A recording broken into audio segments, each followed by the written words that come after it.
എല്ലാവർക്കും നിങ്ങളുടെ വീടുകളിൽ SIRൻ്റെ ഫോം ലഭിച്ചിട്ടുണ്ടാവും. അത് ഫില്ല് ചെയ്യുന്നതിന് 2002 വോട്ടർ ലിസ്റ്റ് അത്യാവശ്യമാണ്. അപ്പോൾ അത് നമുക്ക് എങ്ങനെ എടുക്കാം എന്ന് നോക്കാം. നമ്മുടെ ഫോണിലെ ഏതെങ്കിലും ഒരു ബ്രൗസർ ഓപ്പൺ ചെയ്തതിന് ശേഷം 2002 വോട്ടർ ലിസ്റ്റ് കേരള എന്ന് സെർച്ച് ചെയ്യുക. അപ്പോൾ voter search SIR 2002 CEO Kerala എന്നൊരു ലിങ്ക് കാണാൻ സാധിക്കും. അത് ക്ലിക്ക് ചെയ്ത് കഴിയുമ്പോൾ ഇങ്ങനൊരു പേജ് നമുക്ക് കിട്ടും. അതിനകത്ത് നമുക്ക് നമ്മുടെ ജില്ല, പിന്നെ നിയമസഭാ മണ്ഡലം, നമ്മൾ 2002 ഏത് നിയമസഭാ മണ്ഡലമായിരുന്നോ അത് സെലക്ട് ചെയ്യുക. കാരണം ഇപ്പം പിന്നീട് അതിന് ശേഷം നിയമസഭാ മണ്ഡലങ്ങൾ ചിലപ്പോൾ അന്ന് 2002 നമ്മൾ വോട്ട് ചെയ്ത നിയമസഭാ മണ്ഡലം ആയിരിക്കില്ല ഇപ്പോഴുള്ളത്. അത് സെലക്ട് ചെയ്ത് കൊടുക്കുക. തുടർന്ന് ബൂത്ത് സെലക്ട് ചെയ്യുക.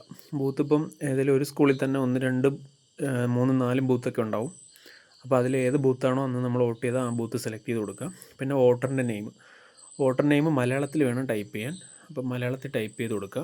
പിന്നെ താഴെയുള്ള ഹൗസ് നെയിമും പാർട്ട് സീരിയൽ നമ്പറൊന്നും കൊടുക്കേണ്ട കാര്യമില്ല.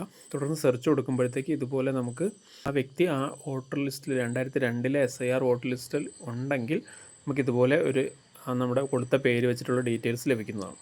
ഇതുപോലെ തന്നെ നമുക്ക് ഒരു ബൂത്തിൻ്റെ മുഴുവൻ ലിസ്റ്റും ഒരുമിച്ച് കിട്ടത്തക്ക രീതിയിൽ എടുക്കാൻ സാധിക്കുന്നതാണ്.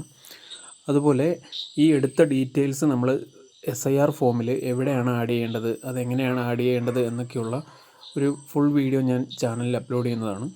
അറിയാത്തവരുണ്ടെങ്കിൽ ആ വീഡിയോ കൂടെ ഒന്ന് കണ്ടു നോക്കുക. ഇതുപോലെയുള്ള കൂടുതൽ വീഡിയോസ് ലഭിക്കുന്നതിനായി ചാനൽ സബ്സ്ക്രൈബ് ചെയ്യുക.